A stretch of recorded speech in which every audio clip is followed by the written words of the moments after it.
ने माना है कि हमारा रडार फेल हुआ, हमले के समय सायरन भी नहीं बजा।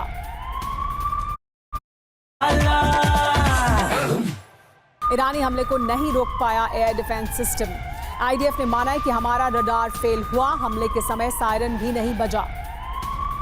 तो देखिए, ये कहा जा रहा है आईडीएफ द्वारा अब कि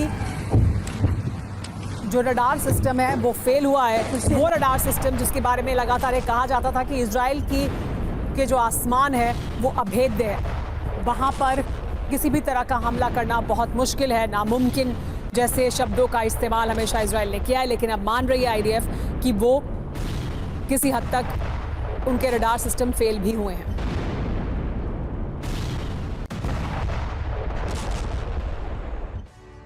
इजराइल का डिफेंस सिस्टम फेल हुआ है। आईडीएफ ने माना है कि एयर डिफेंस सिस्टम ने काम नहीं किया, ईरानी मिसाइल के हमले को रोकने में नाकाम रहा। डिफेंस सिस्टम के फेल होने से हाइफा पर बड़े हमले हुए।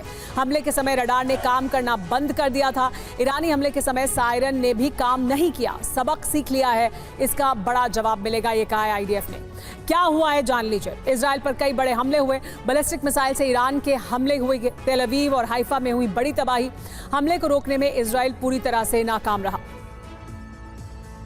लेकिन अमेरिका के टॉप अधिकारियों के साथ मीटिंग और ऑपरेशन मिडनाइट हैमर का ऐलान कर दिया गया, जिसके बाद ईरान के 3 एटमी ठिकानों पर एयर स्ट्राइक से तबाह करने का दावा किया गया।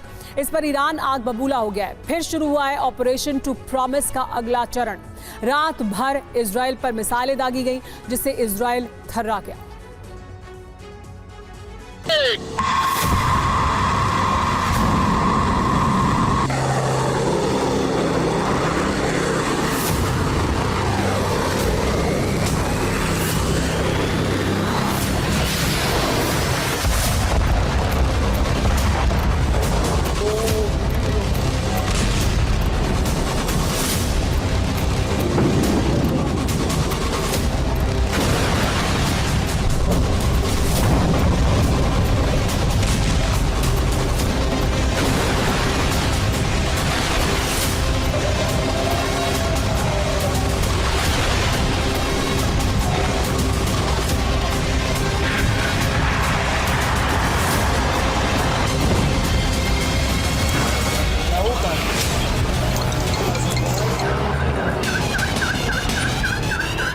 अब सबसे बड़ा घमासान अरब में होगी बारूदी वर्षा।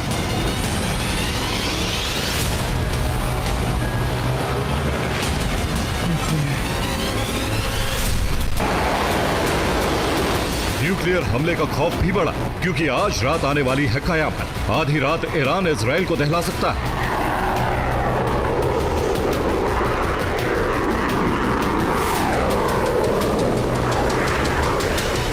खामनेई ने ऐलान कर दिया है कि अब वार्ता की गुंजाइश नहीं, बल्कि पूरी ताकत से आक्रमण का वक्त आ गया है। आर पार की जंग का वक्त आ चुका है और इसकी शुरुआत हो चुकी है।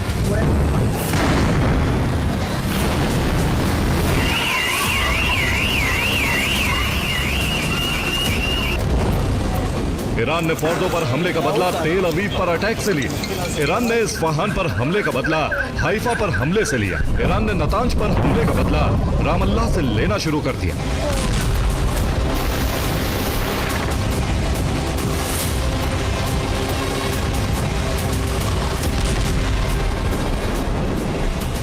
और अभी भी प्रतिशोध बाकी। अभी तो सिर्फ इजराइल के शहरों पर मिसाइलें दागी हैं। अब ऑपरेशन ट्रू प्रॉमिस 3 में अमेरिकी सैन्य ठिकाने टारगेट पर हैं, जो अरब में पड़ते हैं।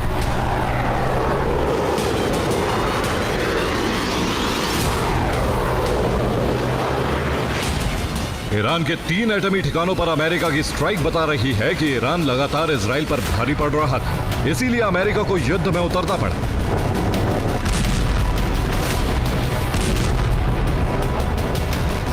युद्ध से बच रहे ट्रंप को अचानक सिचुएशन रूम में पहुंचकर बॉम्बर्स का रुख ईरान की तरफ करने का फरमान जारी करना पड़ा और बाकी का काम उनकी टॉम हॉक मिसाइलों ने कर दिया।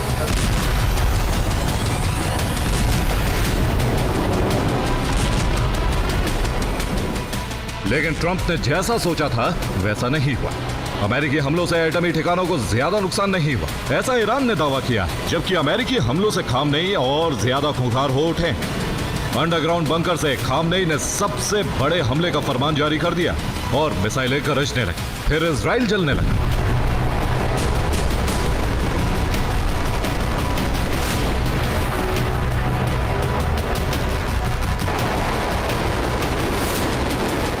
तेल अवीव, यहूदा, बीर याकूब, हाइफा, रामल्ला, नेबल्स, अशदोद और कई सेरा पर ईरान ने मिसाइलें दागनी शुरू कर दी।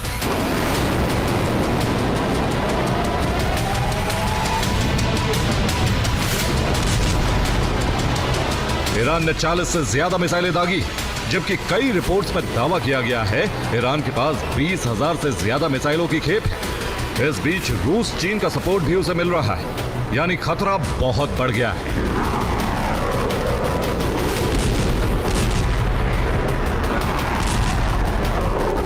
खास तौर से इजराइल के लिए, और खामनेई कह भी चुके हैं इजराइल के खात्मे का वक्त आ चुका है।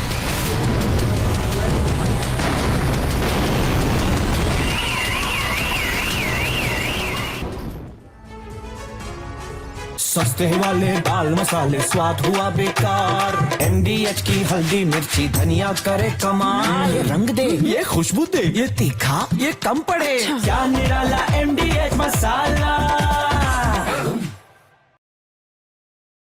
भारत में हर साल करोड़ों कपल्स को प्रेगनेंसी में दिक्कत आती है, लेकिन ना तो उनको कारण पता होता है और ना ही उस